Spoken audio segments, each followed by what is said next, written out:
بسم الله الرحمن الرحيم. عن عبد الله بن عمر رضي الله عنه وما قال قال رسول الله صلى الله عليه وسلم أعبد الرحمن. حضرت عبداللہ ابن عمر بن عاص رضی اللہ تعالیٰ عنہ اس گرامی ہیں، بیان کرتے ہیں کہ علیہ السلام نے ارشاد فرمایا الرحمن کی عبادت کرو، اعبد الرحمن، اللہ کی کیا کرو؟ عبادت. اللہ کے سوا کسی اور کی عبادت نہیں ہے. معبود اللہ تبارک تعالیٰ کی ہی ذات ہے. رحمان کی عبادت کرو وَأَفْشُوا السَّلَامَ. دوسرے نمبر میں ارشاد فرمایا السلام علیکم کی خوب اشاعت کرو، خوب السلام علیکم کہا کرو.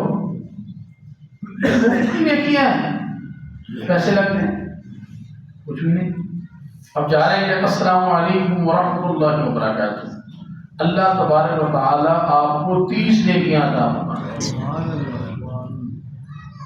پہلے فرمایا کہ تم رحمان کی عبادت کرو، اور دوسرے نمبر میں ارشاد فرمایا سلام جو ہے وہ پھیلاؤ، خوب اشاعت کرو. تیسرے نمبر پہ فرمایا وَأَطْعِمُوا الطَّعَامَ، کھانا کھلاؤ. بھئی بعد کھانے کا اہتمام ہوتا ہے تو لوگ بڑے اعتراضات کرتے ہیں. کھانا 11ویں کا ہو، 12ویں کا ہو، 14ویں کا ہو، 16ویں کا ہو. کھانا مطلق فرمایا حدیث کے اندر، کھانا کھلاؤ. کھانا گھر والوں کو کھلاؤ، ارد گرد ہمسایوں کو کھلاؤ، دوست احباب کو کھلاؤ، کوئی پابندی نہیں. فرمایا اللہ کی رحمان کی عبادت کرو، سلام کی خوب اشاعت کرو، السلام علیکم کی، اور کھانا کھلاؤ. تعجیل نہیں. آگے کیا ارشاد فرمایا؟ علیہ السلام نے ارشاد فرمایا تدخل الجنان، اللہ تبارک و تعالی تمہیں جنت میں داخل فرما دے. تم جنتوں میں داخل ہو جاؤ گے.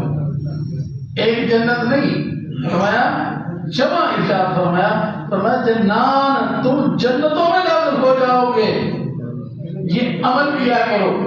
یہ ایسے اعمال ہیں جن کی وجہ سے بندے کو اللہ تبارک و تعالی جنت میں داخل فرما دے. اس لیے کوشش کیا کریں، اس پہ کوئی زیادہ مسئلہ نہیں ہے. السلام علیکم کسی کو کہہ دیں، ویسے بھی اس کے دل میں آپ کی محبت بڑھتی ہے ملنے سے. اور صحابہ کے بعد ایسے چلتے پھرتے تو یا بازار میں جاتے تو اس لیے جاتے چلے زیادہ لوگوں کو سلام کہا جائے گا، اس لیے زیادہ ثواب ملے گا. اس لیے اس کی کثرت کرنی چاہیے. اللہ تعالیٰ میں حضور صلی اللہ علیہ وسلم کے حدیث مبارکہ کو سمجھنے اور اس پہ عمل کرنے کی